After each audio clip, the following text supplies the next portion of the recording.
Hello there. Welcome back to the channel where motivation is the goal. Motivation is overhyped and it's holding you back from achieving your goals. And in this video, I am going to show you how to use science-based psychology to ditch motivation and start getting stuff done with my proven system called the Habit Blueprint. Now, if you have ever tried setting goals before, then chances are that you've probably failed. And the reason why is simple. You waited for motivation to strike. So let me ask you a question. When was the last time that you were so motivated about something that you just couldn't stop thinking about it? For most people, it's probably been a long time since they had that feeling. And that's because motivation is fleeting. It comes and goes like the tides of the ocean. So if you are relying on motivation to get things done, then you will never achieve your goals because motivation will never be there when you need it. In fact, there is only one way to ditch motivation and start achieving your goals, and that is by becoming the kind of person who already has achieved their goals. And that sounds pretty complicated, but it's actually very simple. And in this video, I'm going to show you exactly how to do it. So first, we need to talk about the science behind the psychology of goal achievement. There are two main factors that influence our behavior: incentives and habits. Incentives are things that motivate us to take action. Things like the desire for pleasure, the avoidance of pain, and the desire for social approval. Habits are the actions that we take to obtain those incentives, like eating food to satisfy hunger, wearing a jacket to avoid the cold, or smiling at people to make them like us. And here's the thing, incentives don't work. If they did, then everyone would be rich, healthy, and popular. But that's not the case, is it? That's because the only way to achieve something really big is to change our habits.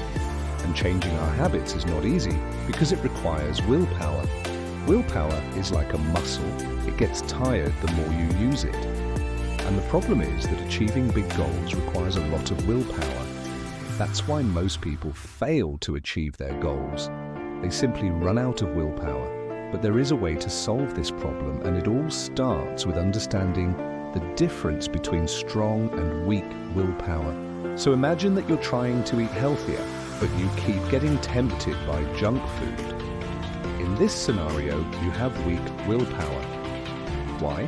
Because you haven't established a habit of eating healthy food. On the other hand, if you have been eating healthy for weeks or months, then you have strong willpower because you have already established a habit.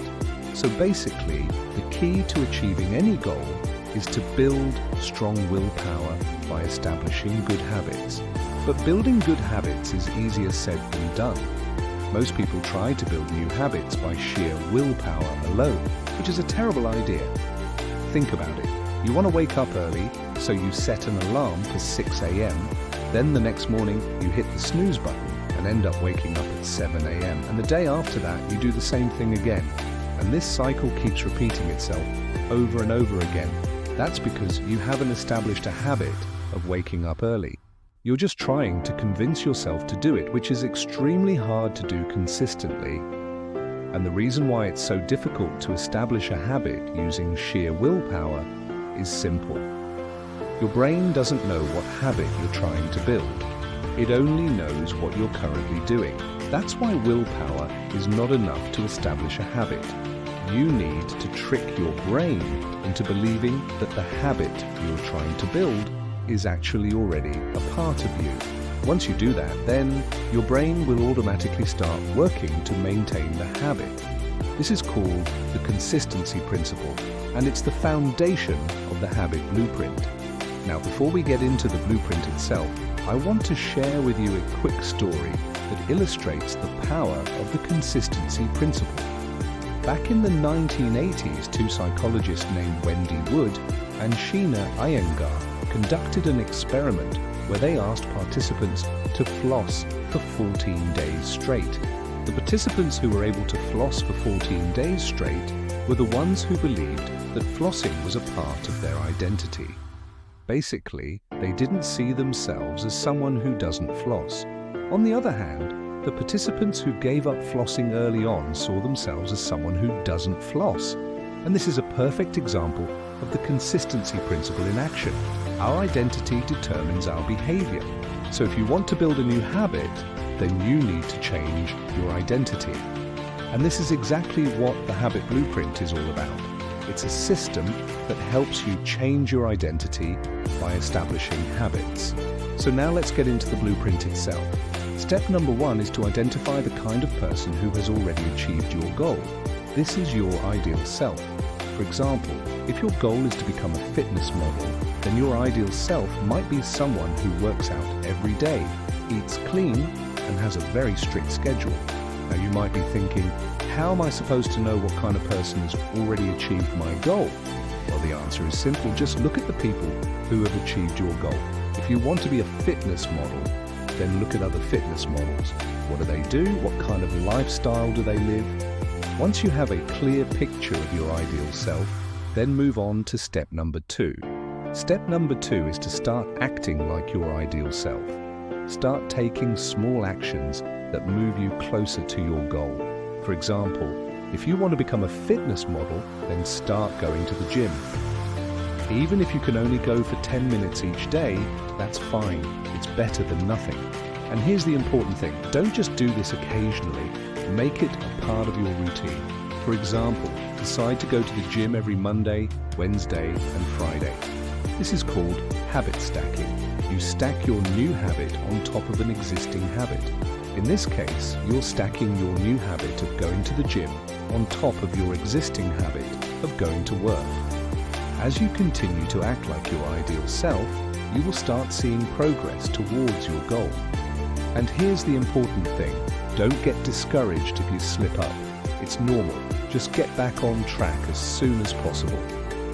And here's a bonus tip. To stay motivated, reward yourself when you achieve milestones.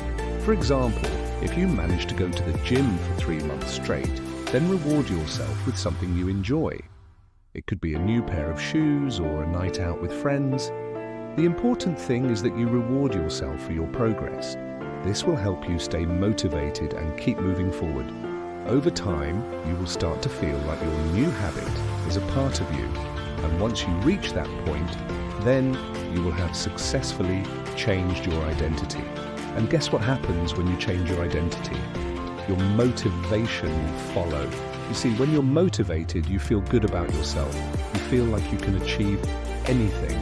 But the reverse is also true. And when you change your identity, when you start acting like the kind of person who already has achieved their goals, then you will feel motivated.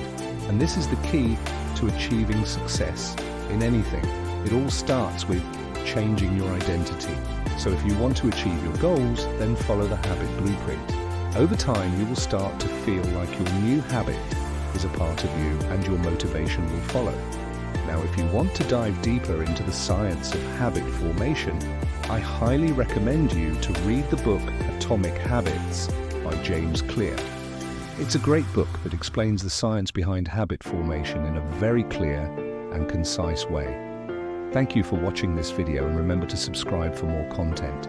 And now I want you to take the next step and share this video. I'll see you in the next video.